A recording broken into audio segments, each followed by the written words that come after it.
എടോ, ഭാര്യയ്ക്ക് ചെലവിന് കൊടുക്കാൻ കഴിവുള്ളവൻ എന്ത് ചെയ്യാവൂ? കല്യാണം കഴിക്കാൻ പാടുള്ളൂ ആവൂ, അല്ലാത്തവൻ ദിക്റും പറഞ്ഞു നടക്കണം. അല്ലാഹു ഈമാൻ തരുമാറാകട്ടെ.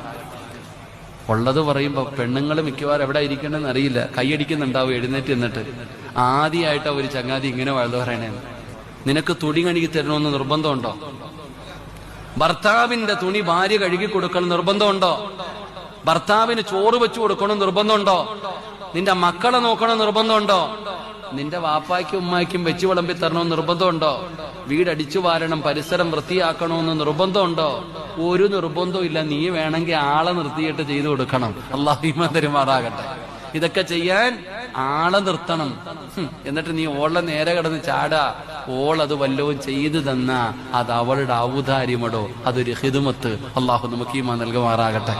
അല്ലാഹു ഈമാൻ തരുമാറാകട്ടെ.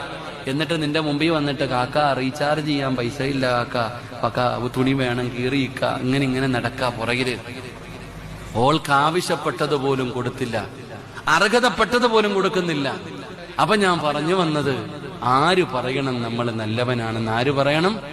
നമ്മുടെ ഭാര്യ പറയണം. നബിതങ്ങളുടെ ഭാര്യയോട്, ആയിഷ ബീവിയോട് ചോദിച്ചു, നിന്റെ ഭർത്താവിന്റെ സ്വഭാവം എന്തായിരുന്നു? ഖാന ഖുലുഖുഹു ഖുർആൻ, എന്റെ ഭർത്താവ് ഖുർആനായിരുന്നു എന്ന് മഹദിയായ ആയിഷ ബീബി റളിയല്ലാഹു തആല. അല്ലാഹു നമുക്ക് ഈമാൻ നൽകുമാറാകട്ടെ.